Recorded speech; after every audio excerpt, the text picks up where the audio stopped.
पाय फुफाटा रुतल काटा दिसल वाट तुझी झोकून आशा चालत राहतू गाडून टाक भीती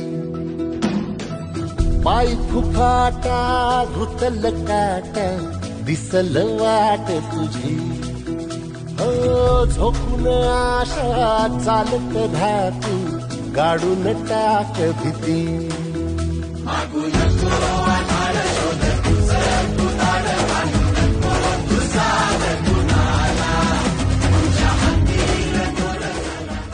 नमस्कार मंडळी, अमरिंद मंडळाच्या वसंत व्याख्यानमालेचे हे 78वे वर्ष, आजचा दुसरा दिवस. सर्वप्रथम इथे जमलेल्या सर्व श्रोत्यांचे मी स्वागत करतो. आजचा व्याख्यानाचा विषय आहे गुप्तचर यंत्रणा आणि आपण. या विषयावर आपल्याशी संवाद साधणार आहेत माननीय रवी आमले सर. मंडळाचे खजिनदार प्रफुल्ल पाटील यांना मी विनंती करतो की सरांचा स्मृतिचिन्ह देऊन सत्कार करावा.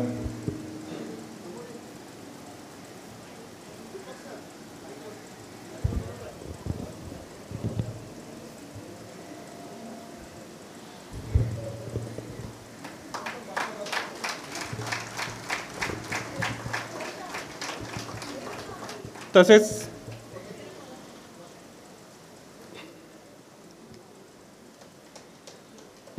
मंडळाच्या कार्यकारिणी सदस्य उत्कर्ष तळेकर यांना विनंती करतो की आपण पुष्पगुच्छ देऊन सरांचा सत्कार करावा.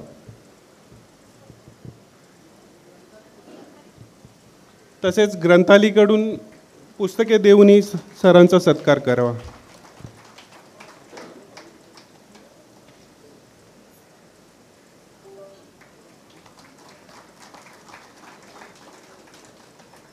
धन्यवाद. सरांचा थोडक्यात परिचय करून देतो. सर सुमारे 30 वर्षे पत्रकारितेत कार्यरत आहेत. या काळात लोकसत्ताचे वरिष्ठ संपादक, सकाळचे निवासी संपादक, पुण्यनगरीचे संपादक अशा विविध जबाबदाऱ्या सरांनी पार पाडलेल्या आहेत.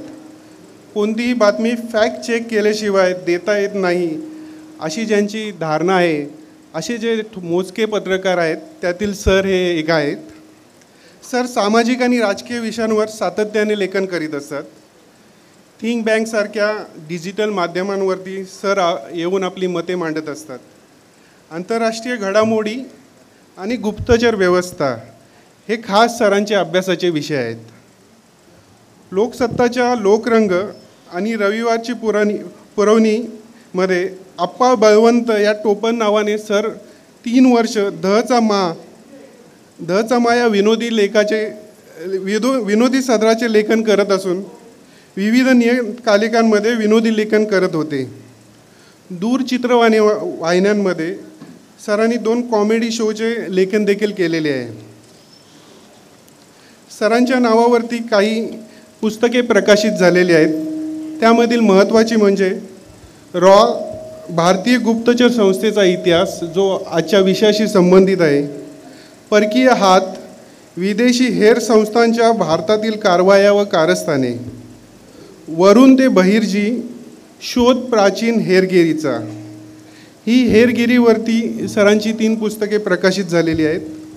त्यानंतर प्रोपगंडा, मॅनहंट, ओसामा बिन लादेनवरील पीटर बर्गर यांच्या पुस्तकांचा अनुवाद सरांनी केलेला आहे. त्यानंतर राखीव जागा, वस्तुस्थिती आणि विपर्यास ही पुस्तके देखील सरांनी लिहिलेली आहेत. सरांचे नुकतेच जेव्हा देश झुंड होतो हे अमेरिकेतील मार्क्सिझम वरील पुस्तक प्रसिद्ध होत आहे. मागील 77-78 वर्षामध्ये भारत सरकारने ज्या महत्त्वाच्या संस्थांची स्थापना केली त्यातील ही महत्त्वाची संस्था आहे. ची जशी स्थापना महत्त्वाची आहे आणि रंजक आहे, तशीच रॉने ज्या कारवाया नंतर केल्या त्या कारवायांचेही रंजक आणि गूढ कहाण्या आहेत. त्यामुळे आपला जास्त वेळ न घेता सरांना मी विनंती करतो की आपल्या विषयास आपण सुरुवात करावी. धन्यवाद. श्रोत्यांमध्ये उपस्थित असलेले आपण सगळे मान्यवर, अमर हिंद मंडळाचे विश्वस्त, कार्यकारी समितीचे सदस्य, जाणते रसिक मित्र, तरुण मुलं पण दिसत आहेत त्याच्यामध्ये. आज मला खूप बरं वाटतंय ते अगदी. आता येताना मी कॅबने आलो आणि येताना एक वाक्य माझ्या कानावर पडलं मगाशी. ती व्यक्ती असं म्हणाली होती की हिंदीमध्ये बोलली, ती आपल्या मुंबईत हल्ली हिंदीच बोलतात. तर ती म्हणाली की काळ खूप कठीण आला आहे.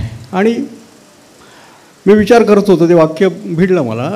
याचं कारण असं होतं की 125 वर्षापासून जवळजवळ आपण काळ तर मोठा कठीण आला आहे. हरिभाऊ आपट्यांनी एक कथा लिहिली होती, ती 125 वर्ष वगैरे झाली त्याला. आणि तेव्हापासून सतत आपण हेच काळ तर मोठा कठीण आला आहे वगैरे वगैरे म्हणत असतो आणि वेगवेगळ्या संदर्भात म्हणत असतो. माझ्या समोर एक संदर्भ असा होता की म्हणजे मला असं वाटलं त्यावेळेला की हल्लीचा काळ हा बोलका काळ आहे. म्हणजे आपली माणसं सगळी बोलतच आहेत. कुठं कुठं बोलतो आपण, व्हॉट्सॲपवर बोलतो, आपण फेसबुकवर बोलतो, आपण सगळ्या सोशल मीडियामध्ये बोलत असतो, आपण संसदेत बोलतो आहे, विधानसभेमध्ये बोलतो आहे, चॅनेलांमध्ये बोलतो आहे, किंचाळतो आहे म्हणावं लागेल चॅनेलांमध्ये, पण सगळीकडे बोलतो आणि ऐकत कोणीच नाही आहे. ऐकण्याचं इंद्रिय आपण गमावलं आहे की काय, असा एक काळ सध्या आलेला आहे असं मला वाटतं. खरं तर भारतीय परंपरेमध्ये ऐकण्याला अत्यंत महत्त्व आहे. म्हणजे आपण एखादा हुशार माणूस असेल, विद्वान माणूस असेल, त्याला बहुश्रुत म्हणतात की खूप काही ऐकलेलं आहे त्याने असं. आणि हे ऐकणं कमी झालं आहे. आणि आज मी पाहतो आहे दादरच्या या अमर हिंद मंडळासारख्या या संस्थेमध्ये आपण सगळेजण ऐकायला आलेत. बोलण्याच्या लायकीचा मी आहे की नाही मला माहीत नाही, पण ऐकायला तुम्ही आला आहात आणि याच्याबद्दल तुम्हाला टाळ्या झाल्या पाहिजेत. येस. खरं तर मी स्वतः पत्रकार असलो तरी लिहिता पत्रकार आहे, म्हणजे बोलका पत्रकार नाही आहे. त्याच्यामुळे मला फार काही भाषण करण्याची वगैरे सवय नाही आहे. कुठं भाषण करताना बोलताना कुठे काही चुकलो, पडलो, धडपडलो, अडखळलो, कृपया मला सांभाळून घ्या अशी माझी तुम्हाला सगळ्यांना नम्र विनंती आहे. या 78 वर्ष झाली आहेत अमर हिंद मंडळाच्या व्याख्यानमालेला. या व्याख्यानमालेला मला बोलवलं हा मी माझा अत्यंत मोठा सन्मान समजतो. मगाशी मॅम म्हणाल्या की मी तारीख बदलली. त्यांनी 4 वेळा जरी सांगितलं असतं ना तरी मी बदलली असती तारीख. मला यायचं होतं बोलायला. अमर हिंद मंडळामध्ये बोलवणं आलं आहे आणि जायचं नाही असं होत नाही. गेल्या वर्षी राहून गेलं ते, पण यावर्षी मी ठरवलं होतं की यायचं. त्यांनी मला बोलवलं आणि मी आलो. तेव्हा ते काही फार मोठं काम केलं आहे मी तारीख बदलून असं काही नाही आहे. तर मगाशी म्हटल्याप्रमाणे की हे मंडळ याच्याबद्दल अनेकांच्या तोंडून मी ऐकलेलं आहे. आणि इथं येणार म्हटल्यानंतर अधिक माहिती घेतली. त्याच्या आधी मला माहीत होतं. भास्करराव सावंतसारखे ज्या व्यक्ती इथे काम करत आहेत तुमच्याबरोबर, त्यांचा परिचय होता. त्यांना माझा नसेल पण मला त्यांचा परिचय होता. तर ह्या प्रतिष्ठित संस्थेची स्थापना म्हणजे जवळजवळ आता 1947 मध्ये झाली आणि भारतीय स्वातंत्र्याच्या आधी 7-8 महिने झालेली आहे. आणि ही एक महत्त्वाची बाब मी अशासाठी मानतो की या स्थापनेचं कारण घडलं होतं तेव्हाचा काळ बघा तुम्ही. दंगली चालल्या होत्या, धार्मिक तेढ होती, माणसं एकमेकाला मारत कापत होती, हिंसाचारग्रस्त सगळा समाज झालेला होता. आणि अशा काळामध्ये या दादरमधली काही मंडळी समोर आली आणि त्यांनी ठरवलं की आपल्याला लोकांना काहीतरी शिकवायचं आहे, शहाणपणा शिकवायचं आहे, सुसंस्कृतता शिकवायची आहे. एक नागरी समाज चांगला बनवायचा असेल तर आपल्याला नागरी समिती स्थापन केली पाहिजे. आणि त्यांनी ती नागरी समिती स्थापन केली आणि मग त्याच्यामधनं पुढं हे मंडळ अवतरलं आणि अत्यंत वेगवेगळे खूप उत्तम कार्यक्रम अजूनही होत आहेत त्याच्यामध्ये. आणि ही खूप आजच्या काळामध्ये तर ही एकच शब्द आहे, त्याला भारी वाटतं हे सगळं पाहून. अगदी आज जेव्हा या काळामध्ये बघतो, स्वातंत्र्य 47ला मिळालं आणि त्याच्यानंतर बरंच पाणी वाहून गेलेलं आहे. तरुण मुलांना सांगावं लागेल की 47ला स्वातंत्र्य मिळालं होतं, 2014ला नाही. तर आजही नेमकी त्या काळामध्ये आपण आलेलो आहोत की पुन्हा एकदा धार्मिक तेढ आहे, पुन्हा एकदा भाषिक हिंसाचार तर सातत्याने आपल्याला कानावर पडतो आहे. तो वर्तमानपत्रातनं आहे, चॅनेलमधनं आहे, सगळीकडनं आहे, तो सोशल मीडियामधनं आहे. तर असा सगळ्या काळामध्ये आज पुन्हा एकदा एक अशाच प्रकारे जागृती करण्याची, एक नागरिक चांगला बनावं आपण, याची एक गरज निर्माण झाली आणि याच्यासाठी कोणीतरी पुढाकार घेणं गरजेचं आहे. आणि अशा अमर हिंद मंडळांसारख्या काम करणारे अनेक लोक आहेत, अनेक संस्था आहेत आणि त्याच्यामधनं हे होतं आहे. हे मी पाहिलेलं आहे. मी सांगू शकतो एक पत्रकार म्हणून नाही की समाजामध्ये चांगलंही काम घडत असतं.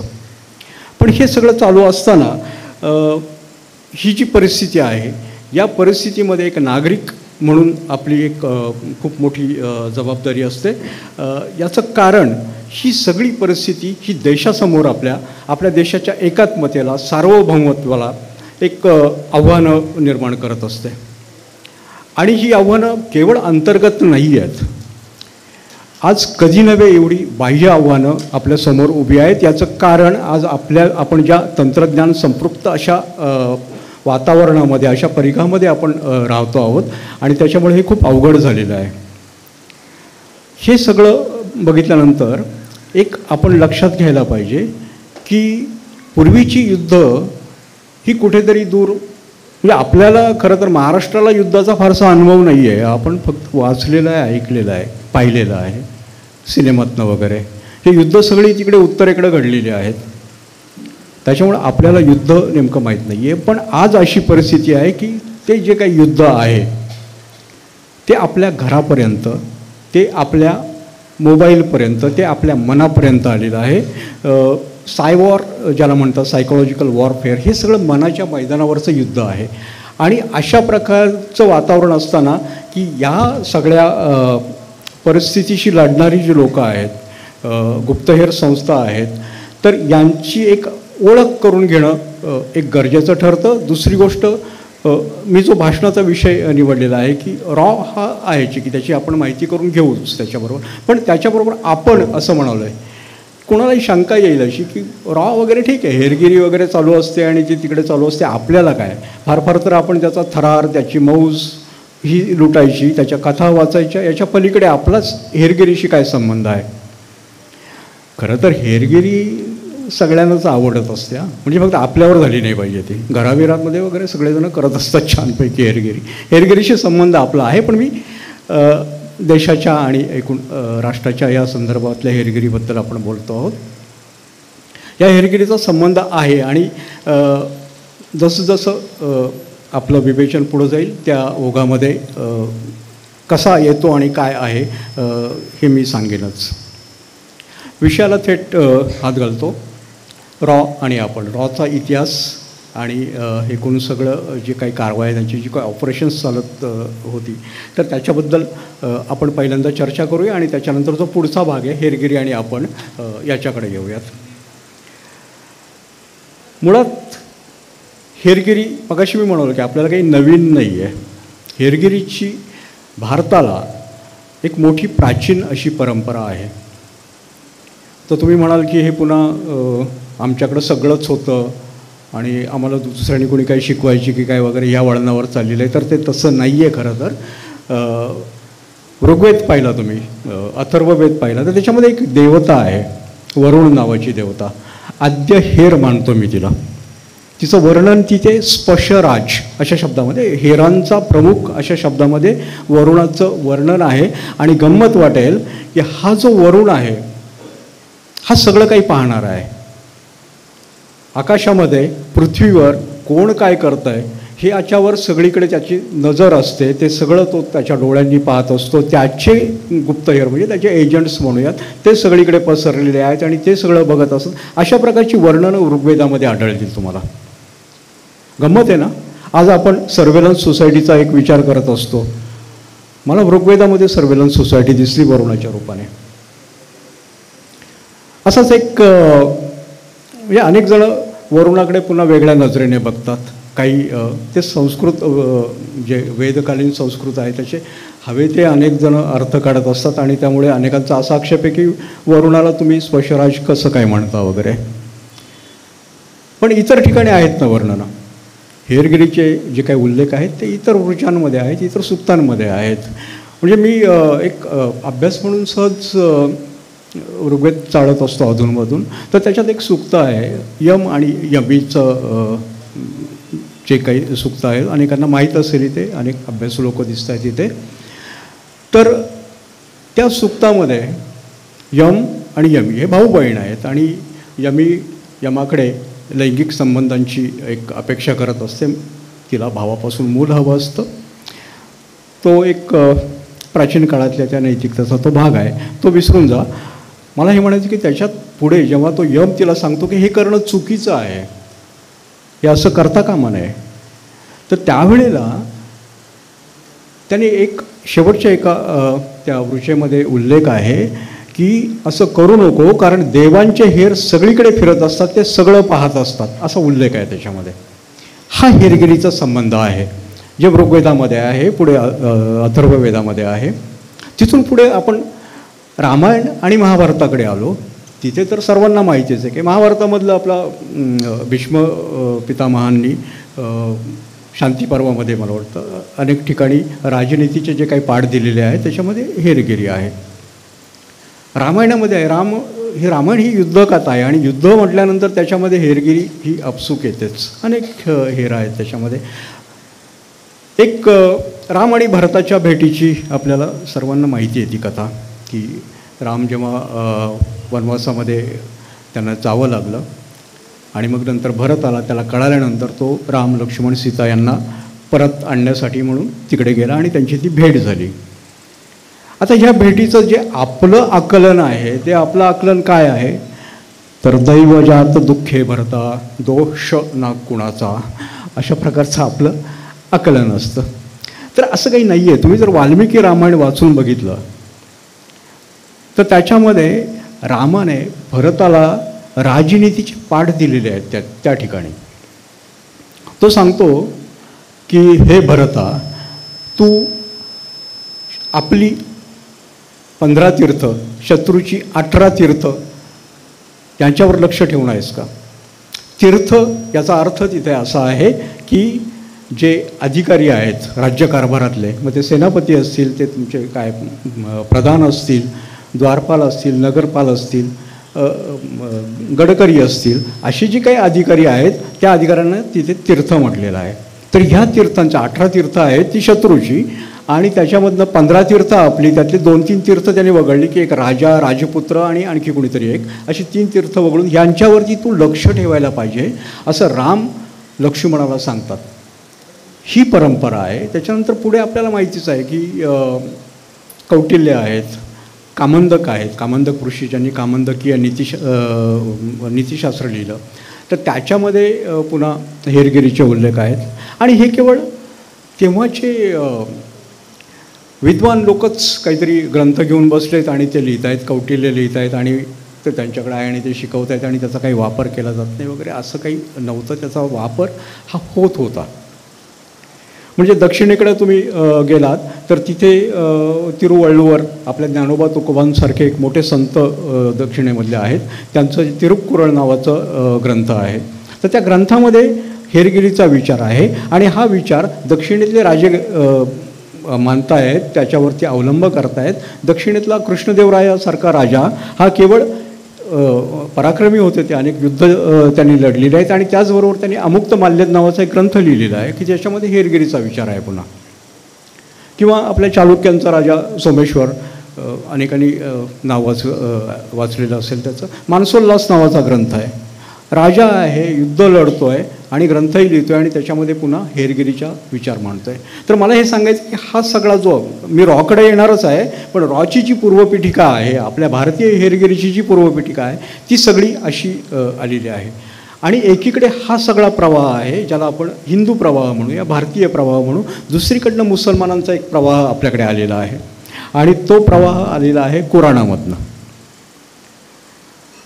पैगंबर मोहम्मद पैगंबरांचं चरित्र जर वाचलं आणि वाचायला हवं तर त्या चरित्रामध्ये 27 लढाया त्या माणसाने केलेल्या आहेत, त्या प्रेषिताने केलेल्या आहेत. लढाया केल्यात, हेरगिरी तिथे आलीच. आणि त्याच्यानंतर पुढे जे काही खलिफा आले त्या खलिफांनी जी काही ती अरबस्थानामधली तेव्हाची जी काही एक आदिम हेरगिरीची यंत्रणा असेल तिला एक संस्थात्मक स्वरूप दिलं त्या खलिफांनी. तेच पुढे आपल्याकडे जे काही मुस्लिम आक्रमक आले आणि त्या आक्रमकांबरोबर इथे आलेलं आहे. पुढे अकबराने हेरगिरीला एक मोठं वळण दिलेलं आहे. मला आता एक आठवलं की आपल्याकडे वाकनीस आडनाव असतं काही लोकांचं. वाकनीस हे अष्टप्रधान मंडळातलं शिवरायांच्या एक पद पण होतं. तर हा शब्द आला आहे वाकेनवीसमधनं. वाकिया नवीस असं त्याचा मूळ शब्द आहे. आणि हा वाकिया नवीस हा त्यावेळेचा अकबर असेल किंवा त्याच्यानंतरचे जे काही मुस्लिम सत्ताधीश होऊन गेले त्यांच्या दरबारातला तो रेकॉर्ड कीपर होता.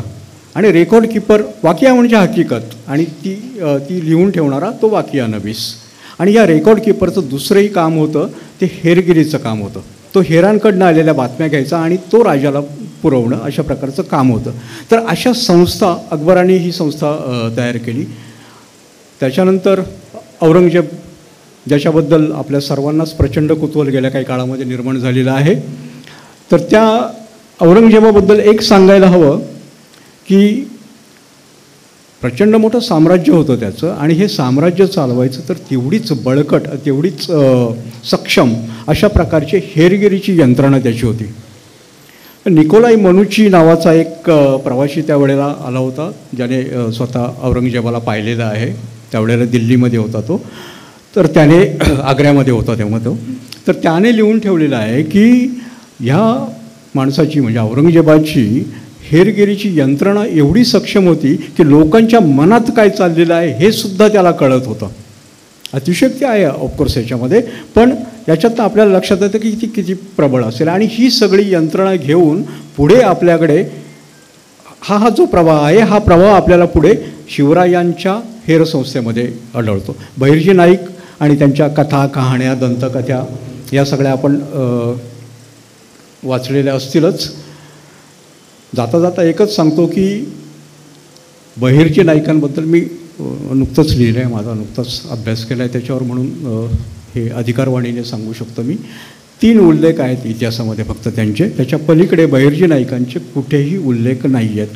जे काही आलेलं आहे त्यांच्या संदर्भामध्ये मग त्यांचे ते बहुरूपी बनणं असेल, त्यांचं ते बाजीराव नानासारखं ते गाणं आणि त्या ज्या काही आख्यायिका आहेत त्यांच्या, या सगळ्या आख्यायिका ह्या मनाचे खेळ आहेत त्या लेखकाच्या. याच्या पलीकडे त्याच्यामध्ये काही नाही आहे. कारण आता हे मुद्दाम मी थोडंसं विषयांतर करून सांगितलं कारण होतं आहे असं की आपण इतिहास कादंबऱ्यांमधनं शिकायला लागलो आहे, इतिहास चित्रपटातनं शिकायला लागलो आहे. आणि हे होऊ नये. इतिहास शिकायचा तर ऐतिहासिक साधनांमधनं शिकावं. खूप मोठी मराठी माणसं आपल्याकडे होऊन गेली. राजवाडे मोठं नाव होतं आणि अशा अनेक नावं आता घेतली तर आपली यादी होईल. तर ह्या माणसांनी काय उगाच आयुष्य वेचलेली नाही आहेत ना. त्यांचाही काहीतरी फायदा आजच्या मराठी माणसाने आणि आजच्या तरुण पिढीने खास करून घ्यायला पाहिजे. इतिहास वाचायचा तर त्यांच्या पुस्तकात. माफ करा थोडं विषयांतर झालं. तर मी सांगत होतो की शिवरायांपर्यंत एक हा प्रवाह आलेला आहे.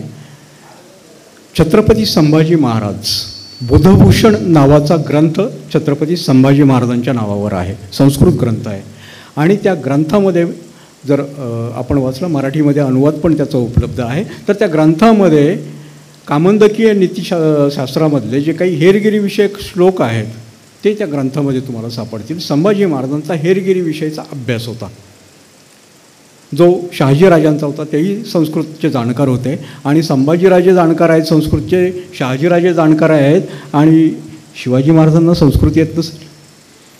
शिवाजी महाराजांना निश्चित येत असेल, त्यांनाही याची जाणकारी असणार असं आपण तर्काने म्हणू शकतो. हा प्रवाह, हे दोन प्रवाह, आणि याच्यामध्ये पुढे जेव्हा हे प्रवाह विसरलो, ही हेरगिरी, ते युद्धशास्त्र, ते राजनीती, हे सगळं विसरल्यानंतर जेव्हा इथे ब्रिटिश आपल्याकडे आलेले आहेत, ते त्यांचा एक स्वतंत्र प्रवाह हेरगिरीचा घेऊन आलेले आहेत. आणि त्यांनी मग इथे खूप खूप हुशार होते ब्रिटिश. ते यासाठी की आपल्याकडे ज्ञानाला आपण पवित्र मानतो.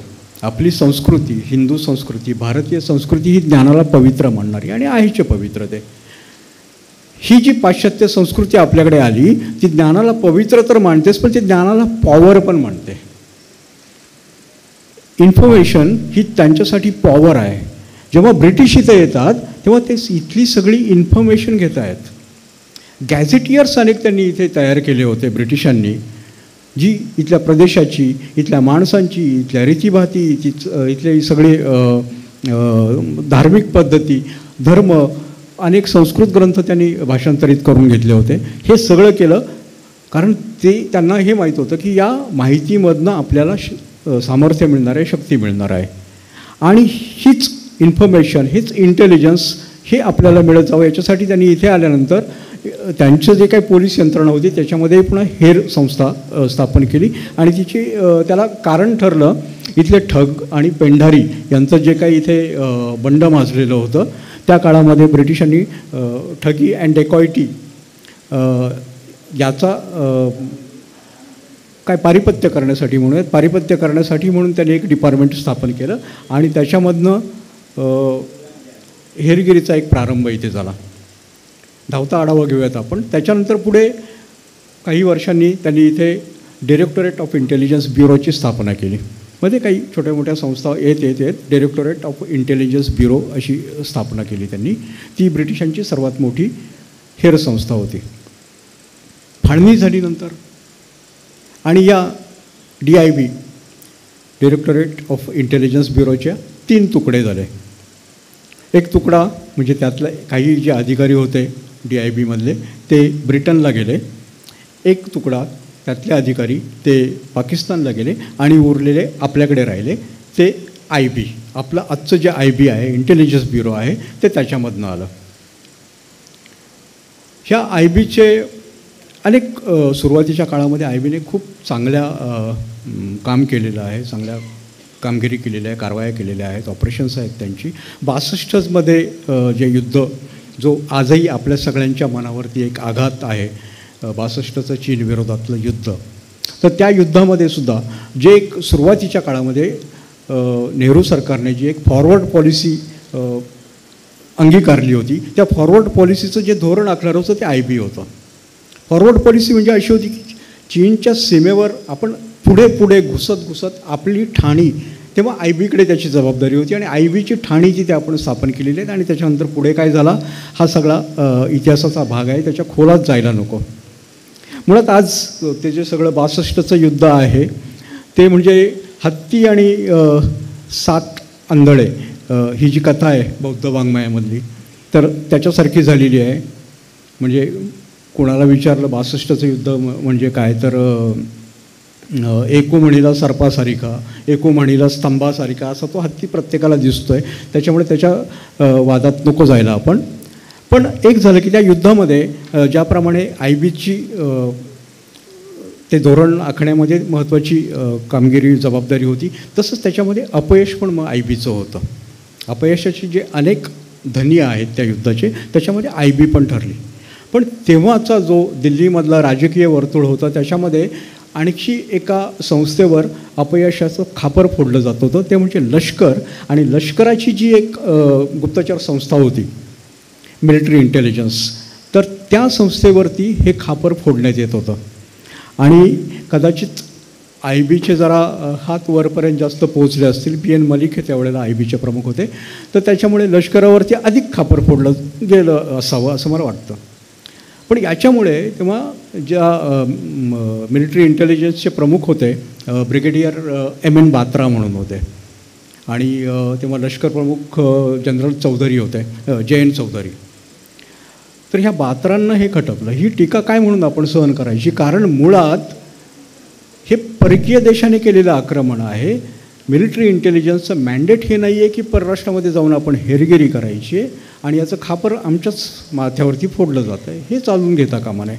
आणि त्यांनी ठरवलं की काही नाही, आपण पण एक बाह्य हेरगिरी म्हणजे परकीय देशामध्ये हेरगिरी करणारी, बाह्य हेरगिरी करणारी अशी एक यंत्रणा उभी केली पाहिजे. त्यांनी जनरल चौधरींकडे गेले, त्यांनी त्याला होकार दिला आणि त्याच्यावर त्यांनी काम सुरू केलं. इथे रॉची पहिली जन्माचं जे काही काय म्हणता येईल सुरुवात आहे, जो आरंभबिंदू आहे तो इथे आहे. जनरल बात्रा आणि जनरल चौधरी, ब्रिगेडियर बात्रा आणि 62चं युद्ध हे सगळं चालू होतं. आपल्याकडे सरकारी कारभार माहिती आहे, चालूच असतं काम. अहवाल बनायचं म्हटल्यानंतर मग ते चालूच असतं. तर हे सुरू होतं त्यांचं आणि 65चं युद्ध झालं. त्या युद्धामध्ये पण जिंकलो आपण ते युद्ध 65चं, त्यात काही वाद नाही आहे. तिकडं पाकिस्तान ते कितीही म्हणत असलं की आम्हीच जिंकलो युद्ध, तरी ते युद्ध भारताने जिंकले असं जे काही तटस्थ अभ्यासक आहे अशांचंही काहींचं मत आहे ते. पण त्या युद्धामध्ये पण इंटेलिजन्स फेल्युअर झाल्याचे आरोप झाले होते आणि पुन्हा मग ही चर्चा सुरू झाली की बाह्य हेरगिरीसारखी यंत्रणा आपल्याला करणारी यंत्रणा, स्वतंत्र यंत्रणा आपल्याला उभी करायला पाहिजे. आणि मग त्यावेळेला जनरल चौधरी आणि बात्रा यांचा जो काही अहवाल तयार होता तो अहवाल घेऊन ते संरक्षण मंत्री आणि पंतप्रधानांकडे त्यांनी दिला. तेव्हा संरक्षण मंत्री होते, मराठी माणूस होता, यशवंतराव चव्हाण, आणि पंतप्रधानपदी होत्या इंदिरा गांधी. हा अहवाल पाहिल्यानंतर इंदिरा गांधींनी त्याला होकार दिला. यशवंतरावांचा काही प्रश्नच नव्हता. संरक्षण मंत्रालयाच्याच अधिकाऱ्यांनी, लष्कराच्या अधिकाऱ्यांनी तयार केलेला तो अहवाल होता. त्यांनी त्याला मंजुरी दिली की करूयात आपण. इंदिरा गांधींनी पण मंजुरी दिली.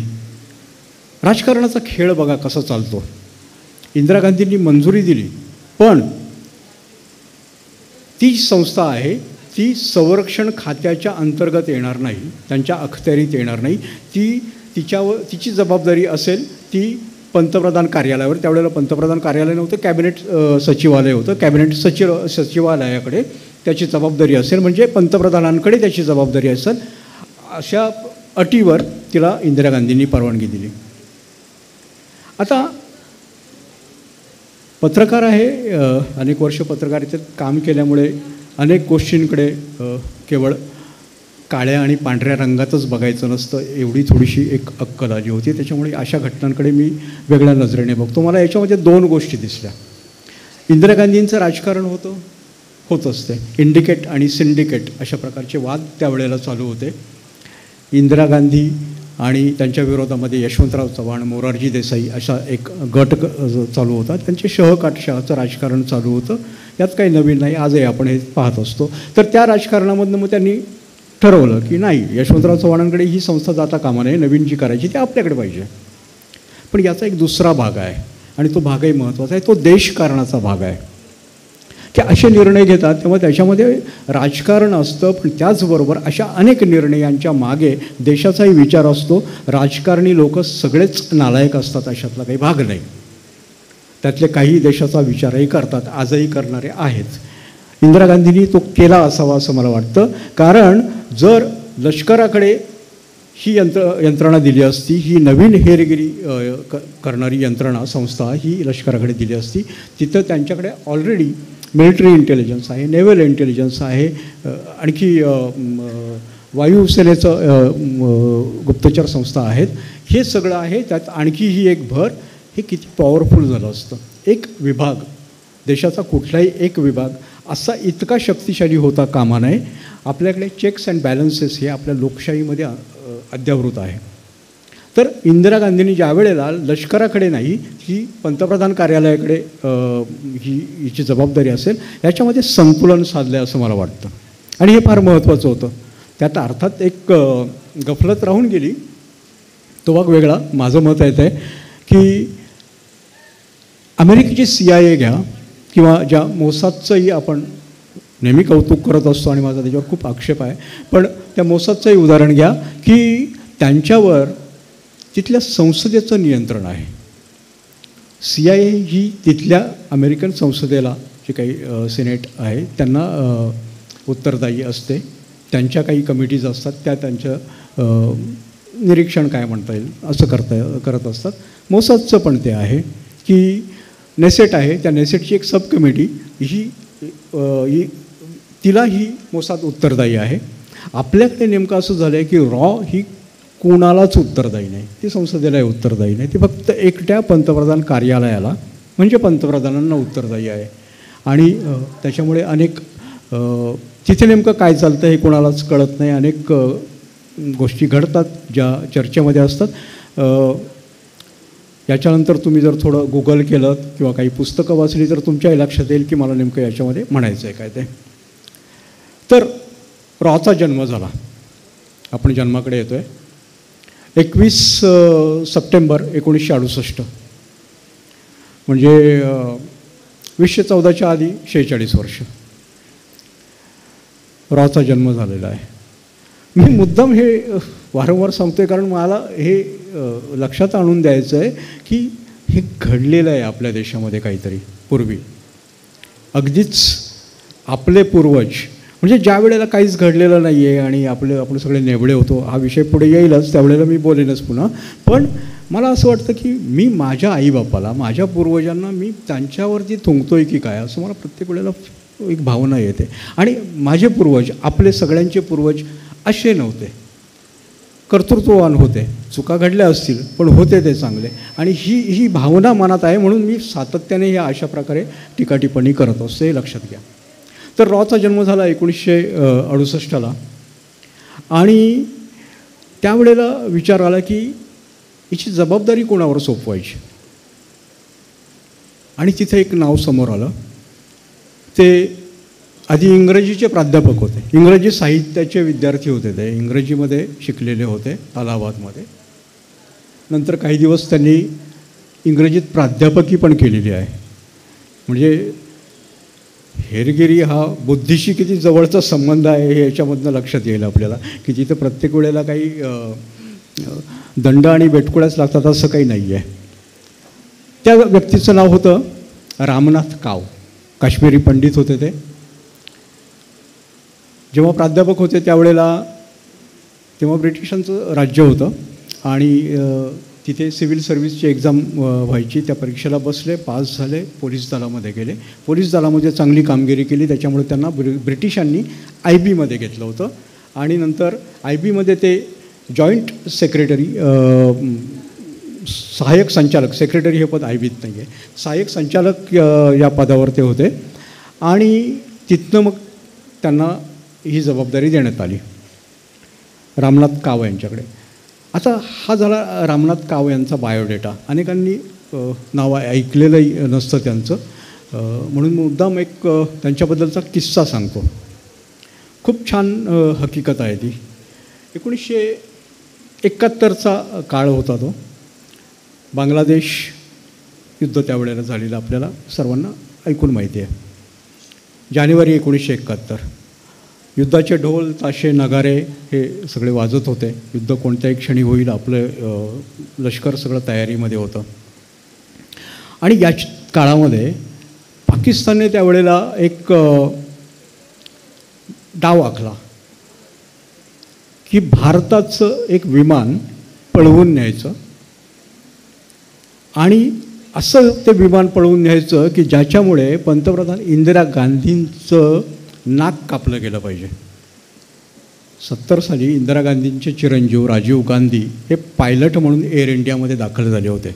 आणि ते ज्या विमानाचं सारथ्य करत असतील, ते ज्या विमानाचे पायलट असतील, ते विमान पळवून नेण्याचा हा पाकिस्तानचा डाव होता. JKLFचे काही अतिरेकी दहशतवादी हे त्यांना सामील होते आणि त्यांच्या माध्यमामधनं ते करायचं होतं. आणि एके दिवशी त्यांनी श्रीनगर विमानतळावरनं 2 अतिरेकी होते फक्त, त्या 2 अतिरेक्यांनी, दहशतवाद्यांनी ते विमान पळवलं आणि पळवून ते लाहोरला नेलं. सुदैव एवढं की त्या विमानाचं सारथ्य राजीव गांधी करत नव्हते. ते विमान तिकडे नेल्यानंतर त्यांनी मागण्या केल्या की आमचे जे काही दहशतवादी भारताच्या तुरुंगामध्ये आहेत त्यांची सुटका करा. यादी दिली भारताने. इंदिरा गांधी त्यावेळेला पंतप्रधान होत्या. त्यांनी ठामपणे सांगितलं की आम्ही अशी कोणत्याही दहशतवाद्याची अशी सुटका करणार नाही.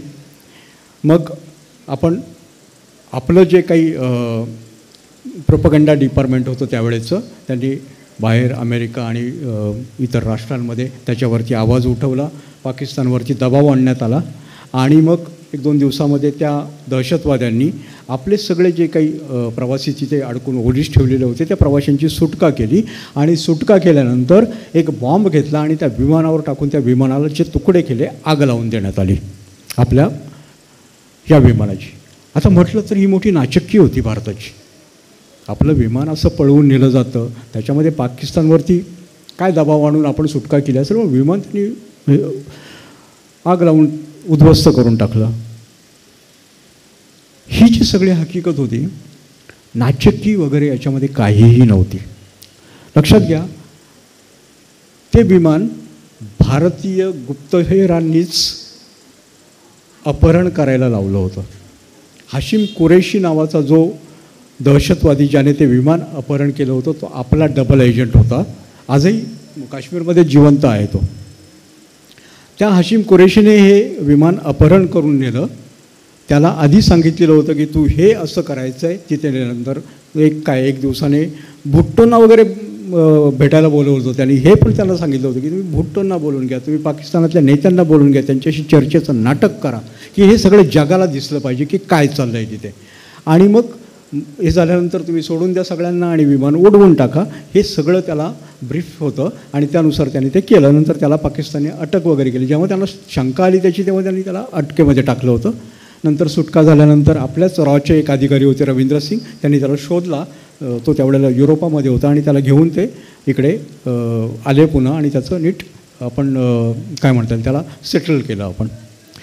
तर हे जे ऑपरेशन होतं की आपणच ते विमान पळवून न्यायचं आणि तिथे जाऊन त्याचे तुकडे उडवायचे, तर हे ऑपरेशन होतं रामनाथ काव यांचं. आता याच्यामागे हेतू काय, म्हणजे काय साध्य काय केलं तुम्ही? 2 हेतू होते की पाकिस्तान हा कसा दहशतवादी देश आहे, दहशतवादाला आश्रय देणारा देश आहे, हे सगळं जगाच्या समोर आणायचं. कारण त्यावेळेला पुन्हा 71मधली तिकडे बांगलादेश, ज्याला त्यावेळेला पूर्व पाकिस्तान म्हणायचे, त्या पूर्व पाकिस्तानातली परिस्थिती सगळी जगासमोर होती. इंदिरा गांधींनी जाऊनही मांडली होती ती युनोपर्यंत. तेव्हा युनो असायचं, आता UN आहे, आणि अमेरिकेच्या अध्यक्षांपर्यंत जाऊन मांडली होती. तर पाकिस्तानचा चेहरा असा बेनकाब करायचा, अशा प्रकारचा एक हेतू होता.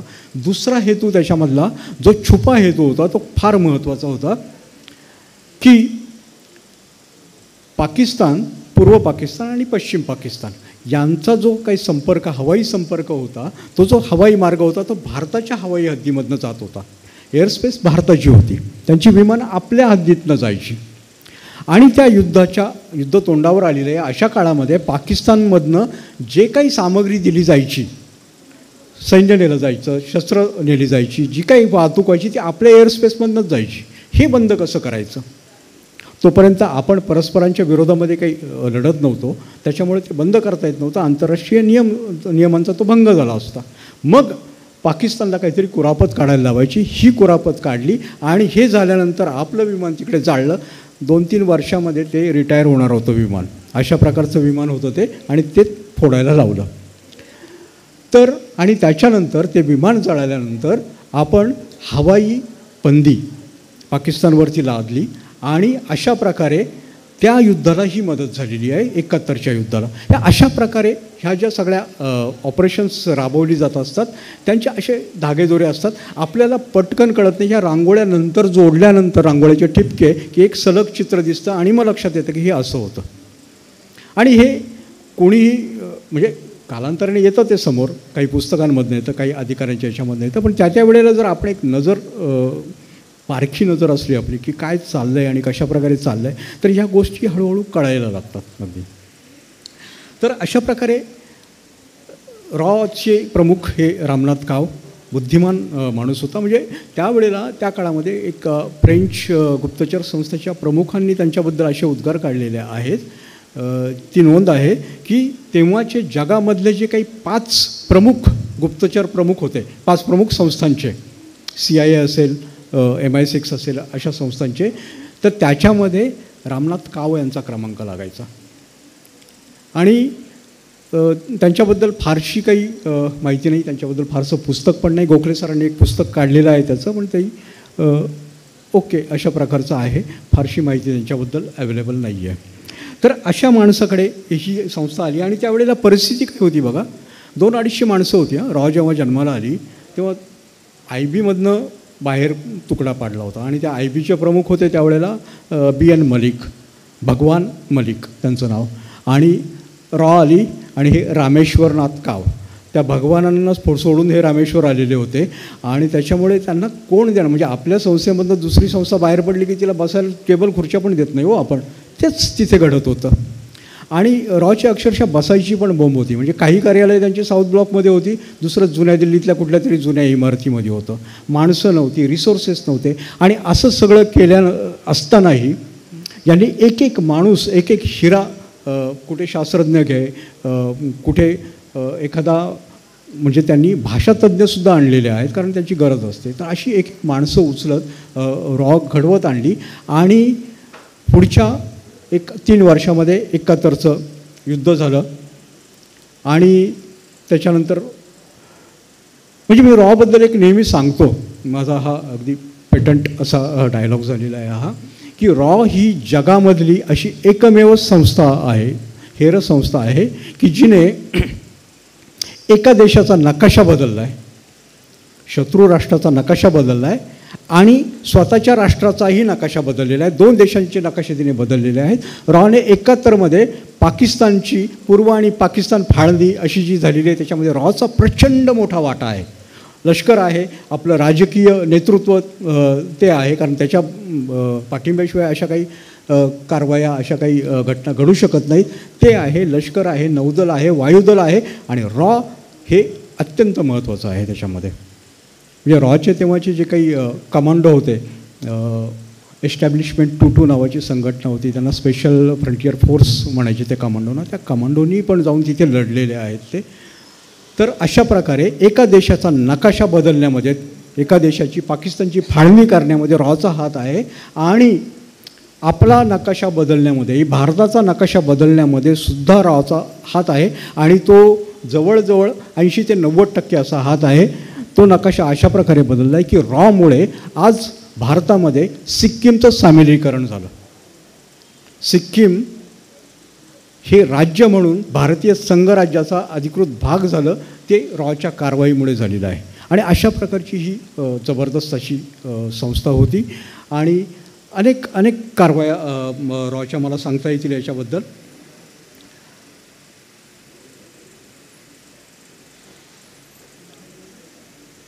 आता मगाचाच मुद्दा परत घेतो की रॉच्या इतक्या कारवाया आहेत आणि त्याच्यामध्ये एक लक्षात येतं आपल्या की आपण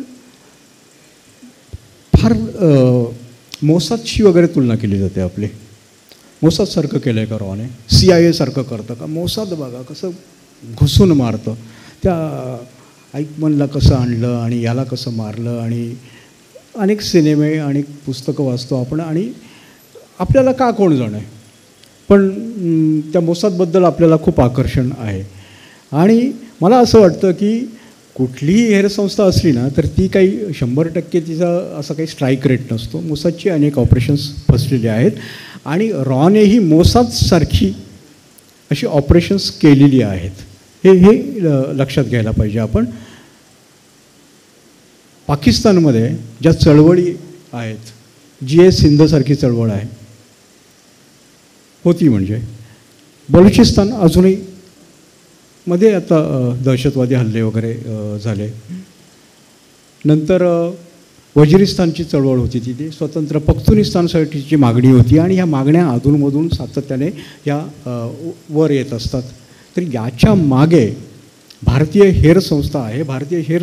आणि हे केवळ असंच काही अनुमान धपक्याने वगैरे बोलत नाही आहोत, त्याचे काही म्हणजे असे ठोस पुरावे कुठे सापडणार नाही तुम्हाला, पण कड्या जोडल्या की लक्षात येतं की GM सईद हे GS सिंध चळवळीचे एक खूप जुने जाणते, आता गेले ते, असे नेते होते. अत्यंत आदरणीय असं व्यक्तिमत्व होतं आणि त्यांचं एक पुस्तक होतं, सिंधी भाषेमधलं पुस्तक होतं. त्याचं आता मला ते सिंधी नाव लक्षात नाही आहे, पण त्याचा अर्थ असा होता की आता पाकिस्तानचे तुकडे पडलेच पाहिजेत, अशा प्रकारचं GM सैन यांनी तेव्हा लिहिलेलं पुस्तक होतं. तर ह्या अशा चळवळीमागे जो काही अर्थबळ लागतं, जो काही एक नैतिक बळ लागतं, प्रसंगी शस्त्रबळ लागतं, हे सगळं पुरवण्याचं काम भारताने त्या वेळेला केलेलं आहे.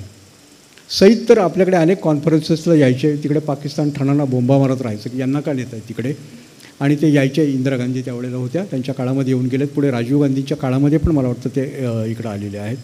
बलुचिस्तानच्या चळवळींचं पण असं आहे की आपल्या अनेक रावच्या प्रमुखांनी, आता सगळ्याच तपशील इथं सांगणं म्हणजे वेळेच्या मर्यादामुळे सांगणं शक्य नाही आहे, पण बलुचिस्तानसाठी सुद्धा आपण प्रयत्न केलेले होते, त्यांनाही मदत केलेली आहे.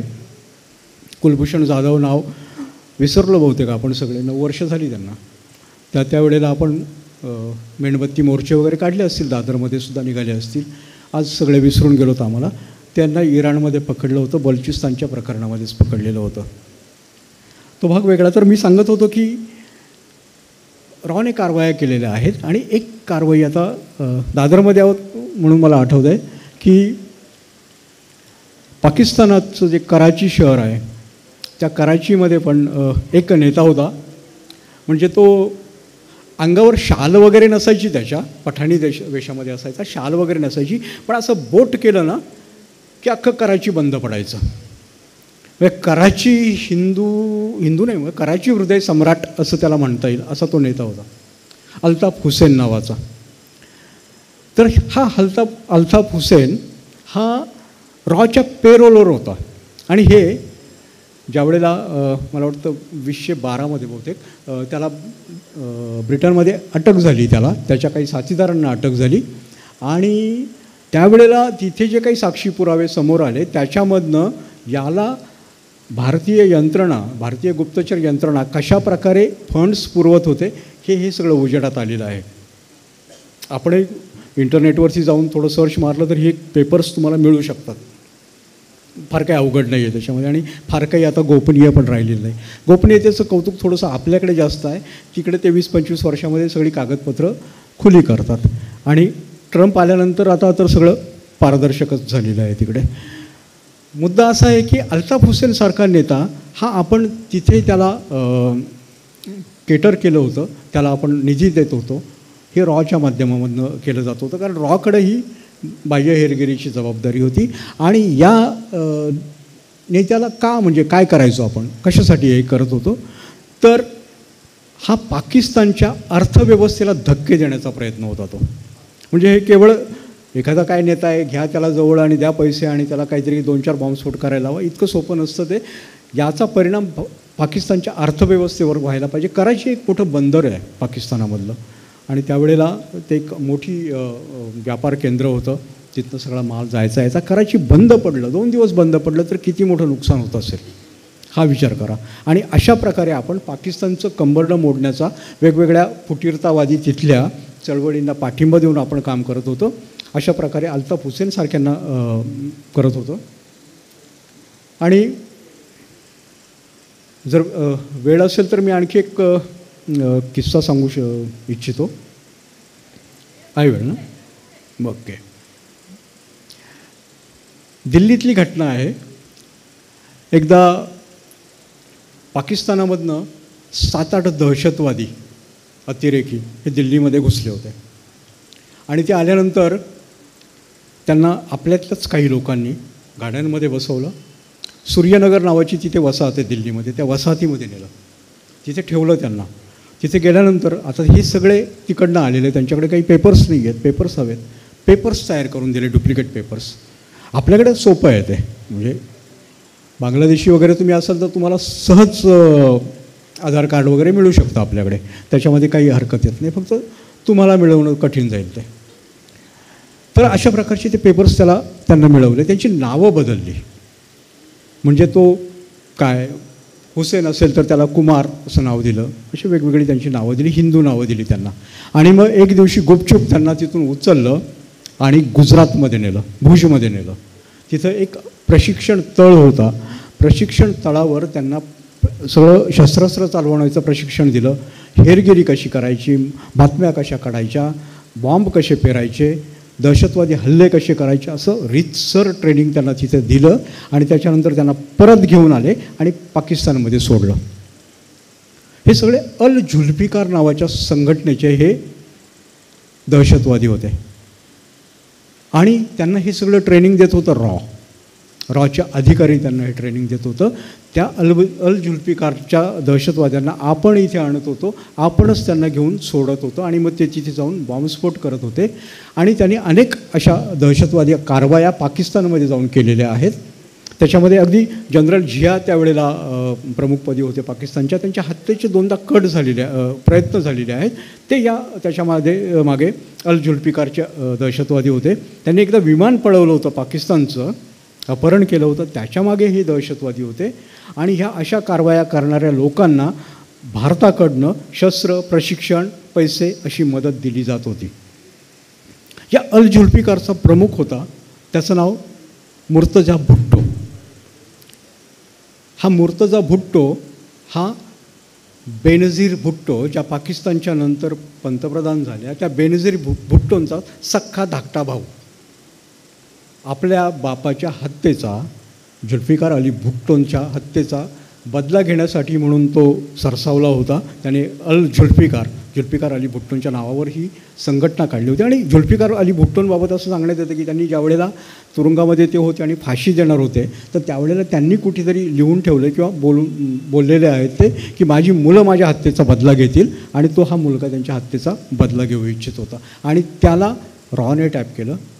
आणि असं म्हणतात, याच्याबद्दल खात्री नाही आहे, पण तो इथे येऊन इंदिरा गांधींनाही भेटून गेला होता असं म्हणतात. खरं खोटं माहीत नाही म्हणजे. पण अशा प्रकारे ही आपण त्यांना मदत करायचो. इंदिरा गांधींचा उल्लेख आला म्हणून आता राजीव गांधींकडे येतो की जो वारंवार आपल्याकडे एक म्हटलं जातं असं की आपण नेबळे आहोत, आपण फक्त निषेध करतो, त्यांनी इथे काय बॉम्ब फोडून गेले की आपण काहीच करत नाही, आपण निषेधाची पत्रं खरडतो. वाचकांच्या पत्रामध्ये मी बऱ्याचदा अशी पत्रं पाहायचो की भारत काहीच करत नाही, भारत काही नाही वगैरे वगैरे. आम्ही ती पत्रं सरळ बाजूला काढून ठेवायचो. आता हा जो विचार आला आहे ना, चुकीचा नाही आहे. आपल्याला असं वाटतं स्वाभाविक आहे, कारण आपल्यापर्यंत ती माहिती येत नाही. ती माहिती अशा बघा, राजीव गांधींच्या काळातली घटना सांगतो की खलिस्तानवाद, त्यांच्या आईची हत्या झाली होती, इंदिरा गांधींची हत्या झालेली होती. खलिस्तानवादी चळवळ अत्यंत उफाळून आलेली होती त्यावेळेला. तिकडे काश्मीरमध्ये पण दहशतवादाने थैमान मांडलेलं होतं. अशा काळामध्ये राजीव गांधी पंतप्रधान झाले. 1987ची ही घटना आहे. त्यावेळेला AK वर्मा नावाचे रॉचे प्रमुख होते आणि त्यांना राजीव गांधींनी सरळ एक सूचना केली होती, आदेश दिला होता की आता बस, आता टिट फॉर टॅट, जशाच तसं वागायचं, याच्याशिवाय आता पर्याय नाही. आणि त्याच्यानंतर रॉमध्ये आपल्याकडे काउंटर इंटेलिजन्स टीम जे आणि काउंटर इंटेलिजन्स टीम X अशा 2 विभाग स्थापन करण्यात आलेले होते. अनेक रॉच्या अधिकाऱ्यांनी हे लिहून ठेवलेलं आहे. आणि या विभागातल्या काउंटर इंटेलिजन्स म्हणजे CIT Xची जबाबदारी होती की पाकिस्तानमध्ये जाऊन काही ऑपरेशन्स घडवून आणायची. आणि त्याच्यानंतर B रमणसारखे एक जॉईंट सेक्रेटरी होती आणि अत्यंत थोरला माणूस होता रॉमधला तो. तर त्यांनी लिहून ठेवलेलं आहे. हे थोडंसं ॲम्बिग्युएटी आहे त्यांच्या लिखाणामध्ये, ती असणारच. पण त्याचा अर्थ हा असा होता की ज्या वेळेला उदाहरणार्थ मुंबईमध्ये बॉम्बस्फोट घडत होता, त्या वेळेला काही दिवसांनी, एक 4-5 दिवसांनी तिकडे लाहोरमध्ये बॉम्ब फुटत होते, दिल्लीमध्ये कुठेतरी, पंजाबमध्ये कुठेतरी बॉम्ब फुटायचा. त्यावेळेला तिकडे कुठेतरी मुलतानमध्ये, कराचीमध्ये बॉम्ब फुटत होते. हे जशास तसं घडत होतं. इथे हत्या होतात तर तिकडे हत्या होत होत्या. अशा प्रकारच्या ह्या कारवाया त्या काळामध्ये केल्या जात होत्या. पुढे कसं असतं की ती जी संस्था आहे म्हणजे रॉ फक्त पंतप्रधान कार्यालयालाच जबाबदार आहे, उत्तरदायी आहे. जेव्हा तिथे एखादा स्ट्रॉंग माणूस असतो त्या पदावरती, तर त्यावेळेला संस्था आहे. म्हणजे जर तुमचा प्रमुख भक्कम असेल तर खाली लोकही तशा प्रकारे काम करतात. आणि तुमचं तर मॅन्डेट, तुमची जी धोरणं हे जर स्पष्ट असेल तर तशा प्रकारे काम केलं जातं. रॉने अशा प्रकारे ज्या वेळेला रॉला असं नेतृत्व मिळालं आहे त्या वेळेला रॉने ते काम केलेलं आहे आणि आजही करत आहे. रॉ म्हणजे आता मला वेन्सडे नावाचा सिनेमा आठवतं, पाहिला असेल अनेकांनी, खूप छान सिनेमा आहे. त्या वेन्सडे सिनेमामध्ये नसरुद्दीन शाह तुमच्या माझ्यासारखा कॉमन मॅन असतो आणि त्या दहशतवाद्यांना मारण्यासाठी त्यांनी काही एक डाव आखलेला असतो आणि मग त्यानुसार ते पोलीस त्या जे काही 3-4 दहशतवादी आहेत त्यांना घेऊन ते त्या एका मोकळ्या धावपट्टीवरती येतात आणि हा त्यांना बॉम्बने उडवून देणार असतो. पण त्याला ओळख पटवायची असते की आपल्याला हवेत तेच दहशतवादी हे आहेत का, आणि तो त्यांना विचारतो, फोन करतो आणि फोनवर विचारतो की तुम्ही तेच आहात की नाही याची खात्री करून घेण्यासाठी मला तुम्ही तुमची दस्तखत द्या. आणि ते दस्तखत देतात. बॉम्बे 1992-91 फक्र आहे, गुजरात अमुक अमुक साल फक्र आहे, म्हणजे त्यांनी जे कारवाया केल्या फक्र आहे, ही त्यांची दस्तखत होती. मला असं वाटतं रॉला जर विचारली ना दस्तखत द्या, तर मी रॉची दस्तखत तुम्हाला वाचून दाखवतो फक्त, कारण ती मोठी आहे, ती माझ्या लक्षात राहणं अवघड आहे. हे 2023 सुरू झालेलं आहे, 20 फेब्रुवारी 2023. काही नावं वाचून दाखवतो मी तुम्हाला. बशीर अहमद पीर उर्फ इम्तियाज आलम हा मुजाहिदीनचा कमांडर होता रावळपिंडीमध्ये, काश्मीरामध्ये शस्त्र दारुगोळा वगैरे पाठवायचा. 27 फेब्रुवारी सय्यद खालिद रजा हा अल बद्रचा माजी कमांडर, हा कराचीत. 1 मार्च मिस्री झहूर इब्राहिम, हा झहूर इब्राहिम मिस्त्री म्हणून काम करायचा, दहशतवादी होता, फर्निचरचं दुकान पण होतं त्याचं तिथे, म्हणून त्याला मिस्त्री म्हणायचे. तर तो दहशतवादी हा जैशचा दहशतवादी होता आणि या माणसाचा रुपिन काट्याल कदाचित लक्षात असेल, विमान अपहरणामध्ये त्याची हत्या झाली होती, तर त्याचा सूत्रधार हा होता, हा तो फर्निचरवाला. परमजीत सिंग पंजवार खलिस्तानवादी दहशतवादी. 18 जूनला हरदीप सिंग निज्जर वॉन्टेड खलिस्तानी, कॅनडात मेला तो.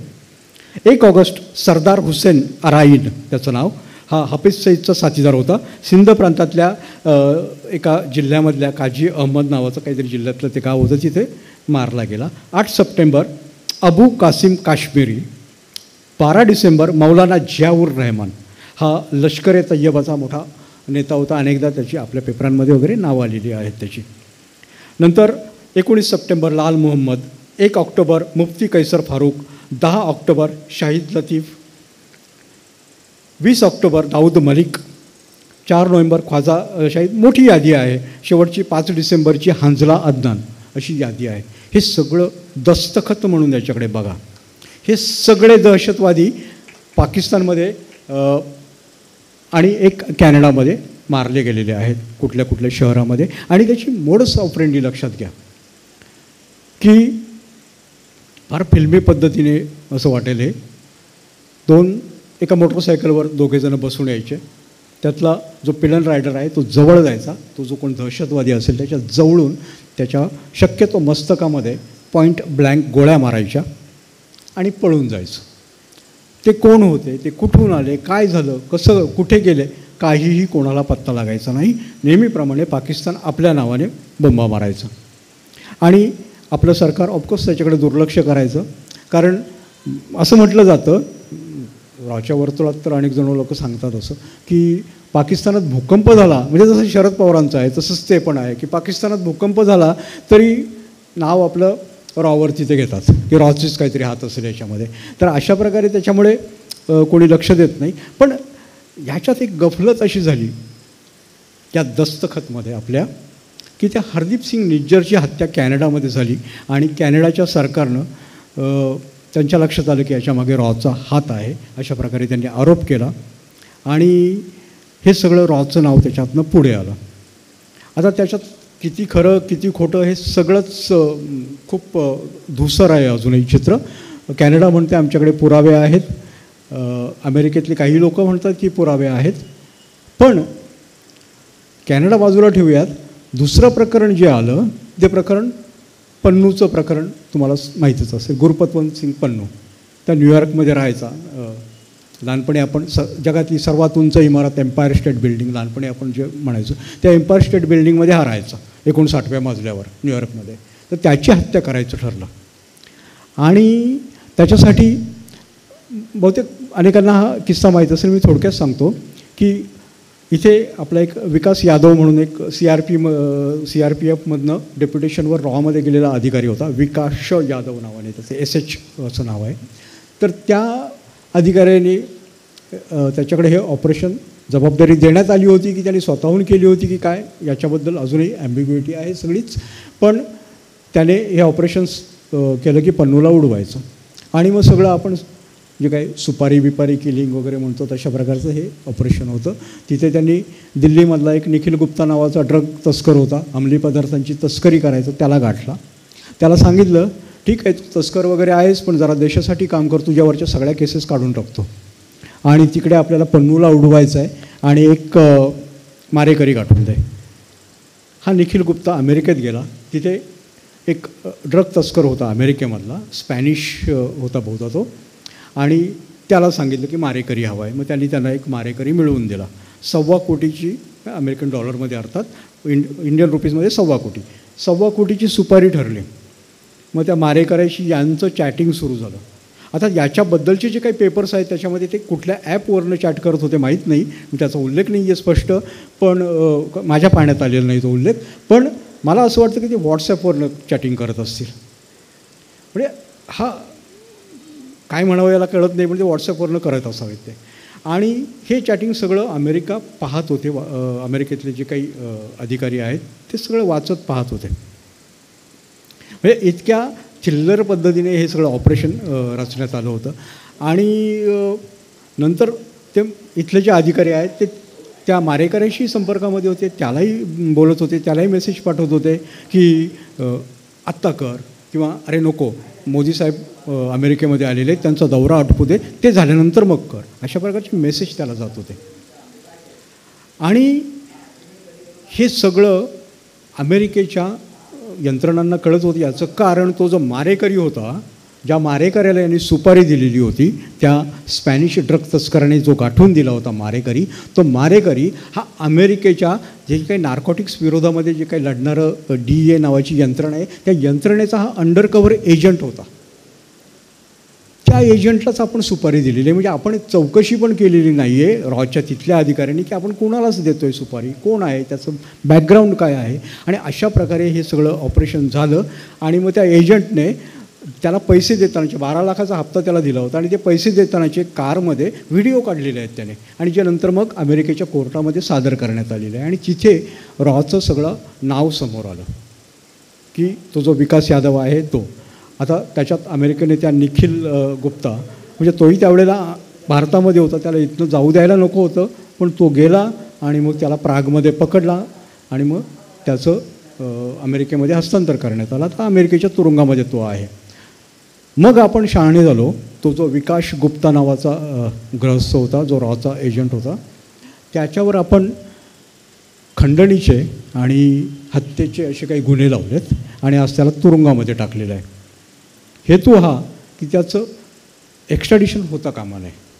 आमच्याकडे आहे, आम्ही केस लावलेली आहे, आमच्या तुरुंगामध्ये आहे, त्याची केस होत्यात मग घेऊन जा, हे या हेतूने त्याला आपण इथे ठेवलेलं आहे. तर हे अशा प्रकारे हे ऑपरेशन झालं होतं. या अशा अनेक गोष्टी रॉने केलेल्या आहेत. माझ्याकडे वेळ आहे का बोलायला अजून? कंटाळा आला आहे? कारण मला सांगायला लागलं की रॉबद्दल किती सांगू आणि किती नाही असं होत असतं. 3 पुस्तकं किमान 1000 पानाची लिहिली आहे, तो सांगायला खूप मटेरियल आहे. पण तुमच्यामध्ये ऐकण्याची ती आणि 8:15 वाजत आलेले आहे. 10-15 मिनटामध्ये रॅपअप करतो, कारण पुढचा मुद्दा घेतो मी की आपला काय संबंध आहे याच्याशी, ह्या हेरगिरीशी. हे ऐकायला किती छान वाटतं ना सगळं. म्हणजे कदाचित मला एवढं खूप चांगल्या पद्धतीने सांगता आलं नसेल, पण जर सांगणारा चांगला असला किंवा लिहिणारा चांगला असेल तर मजा येते हे सगळं पाहायला. पण मग याचा आपल्याशी काय संबंध आहे? थेट रॉचा संबंध नाही आहे, पण इथे काम करणाऱ्या अनेक गुप्तचर संस्था ज्या आहेत, परदेशी गुप्तचर संस्था आहेत, त्यांच्याशी आपला संबंध येऊ शकतो. कारण आता हे युद्धाची आता असं म्हणतात की 5th जनरेशन ऑफ वॉरफेअर आता सुरू आहे. म्हणजे हे युद्ध हे आपल्या घरापर्यंत आलेलं आहे. त्याच्यामध्ये सायवॉर आणि सायबर वॉर हे 2 महत्त्वाच्या गोष्टी आहेत. की सायवॉर म्हणजे हे आपल्या मनाशी खेळणारं सगळं आहे. एक माझ्या रॉमध्ये मी एक किस्सा लिहिला आहे सायवॉरच्या संदर्भामध्ये, तो सांगतो आणि आपण आटोपतो घेऊयात. तो किस्सा आहे, आपल्याकडे माधुरी दीक्षित नावाच्या एक थोर अभिनेत्री होऊन गेल्या. नाव ऐकलेलं असेल सगळ्यांनीच. तर नाही आता काम करत नाहीत ना त्या अभिनेत्री. करतात का? माफ करा चुकलं माझं, की त्या आजही काम करतायत आणि आजही थोर आहेत. तर त्यांनी 1999ला तर त्या टॉपच्या अभिनेत्री होत्या आणि नेपाळमध्ये एकदा गेल्या होत्या. डिसेंबर 1999ची घटना आहे.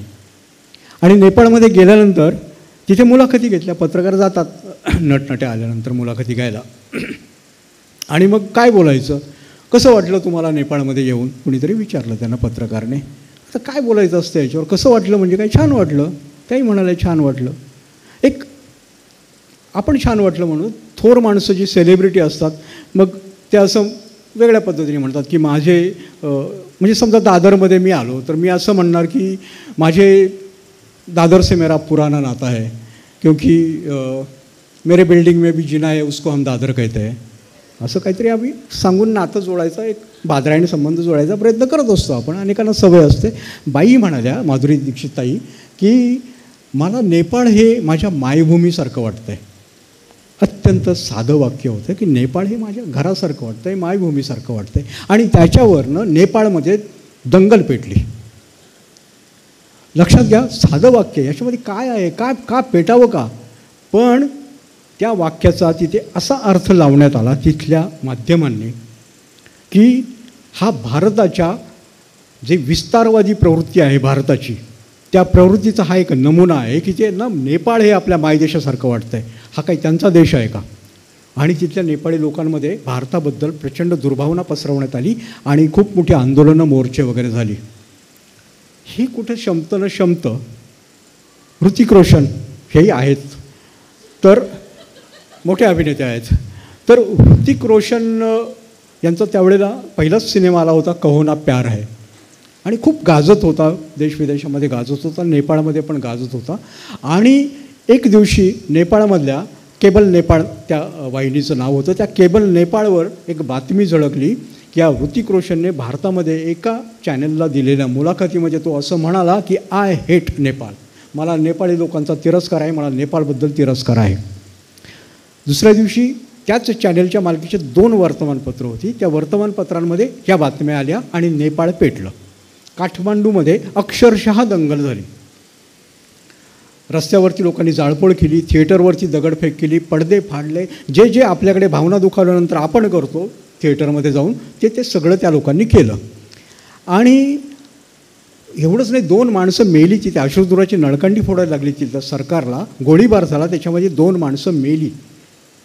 फार काय, इथे मुंबईमध्ये त्यावेळेला इथलं जे काही नेपाळी असोसिएशन आहे त्यांनी त्या इथल्या सिनेमागृहांसमोर जाऊन निदर्शनं केली होती की ऋतिक रोशन म्हणाला की आय हेट नेपाळ आणि आम्ही त्याचे सिनेमे चालू देणार नाही आणि त्याच्यावर बहिष्कार टाका. आणि हॅशटॅग नव्हते तेव्हा, पण हे सगळं चालू होतं तेव्हा, हॅशटॅग बहिष्कार. आणि हे का घडत होतं? तो सांगत होता की मी असं कुठेही बोललेलो नाही. ऋतिक रोशनचं आजही तुम्ही जर यूट्यूबवर जाऊन बघितलं, ऋतिक रोशन नेपाळ वगैरे असं काहीतरी सर्च देऊन बघा, हे सगळं तुम्हाला सापडेल त्याच्यामध्ये. तो सांगतोय की मी असं कुठेही म्हणालेलो नाही आहे. माझे सगळे ज्या काही मुलाखती आहेत त्या काढून बघा तुम्ही. पण हे पेटत गेलं, ते पेटवण्यात येत होतं. ज्यांनी पेटवलं तो चॅनल, जो केबल नेपाळ नावाचा चॅनल होता, तो ISI फंडेड होता. जमीम शाह नावाचा तिथला एक माणूस होता जो या चॅनलचा मालक होता. मूळचा काश्मीरी होता तो त्या नेपाळमध्ये होता. आणि तुम्हाला सांगतो, नेपाळ हे आपलं हिंदू राष्ट्र, जगातलं एकमेव वगैरे वगैरे कालपर्यंत आपण खूप बोलत असतो. त्या नेपाळच्या राजाने ISIला अत्यंत खूप छान पाहुणचार त्याचा सातत्याने केलेला होता, बिरेंद्र सिंगने. आणि आजही नेपाळ हे ISIचं मोठं हब असतं. तर तिथे हा जमीम शाह तिथे काम करत होता, त्याचे पेपर होते आणि त्या वर्तमानपत्रामधनं ही प्रोपगंडा मोहीम आपल्या विरोधामध्ये राबवलेली होती ISIच्या तर्फे. की भारताविरोधामध्ये दुर्भावना निर्माण व्हावी, भारत आणि नेपाळ यांच्या संबंधांमध्ये तेढ निर्माण व्हावी. आणि ही सातत्याने चाललेली आहे. नेपाळी जर तुम्ही बघितलं तर आजही नेपाळची अनेक उदाहरणं देता येतील. तशी वेळेअभावी बोलत नाही मी, पण अशी अनेक उदाहरणं तुम्हालाही सापडतील की काय काय नेमकं घडतं आहे. म्हणजे त्या तिथल्या पंतप्रधानांच्या विरोधामध्ये ओली होते त्यावेळेला पंतप्रधान, की त्यांच्या एका चिनी महिलेशी संबंध आहेत असं आपल्या झीवाल्यांनी एक क्लिप प्रसिद्ध केली होती. हा सगळा प्रोपगंडाचा भाग होता. तर हे जे घडतं आहे हा प्रोपगंडा लक्षात घ्या. जे नेपाळमध्ये घडतं आहे, ISI घडवून आणतं आहे. आपण अशा गोष्टींपासून इम्युन कसे राहू शकू, या ज्या हेर संस्था आहेत, या हेर संस्था जर अशा प्रकारचे प्रयत्न आपल्यावर करायला लागले, आपल्या व्हॉट्सॲपवरती काय काय मेसेज यायला लागले, सायबर वॉर तर चालूच आहे.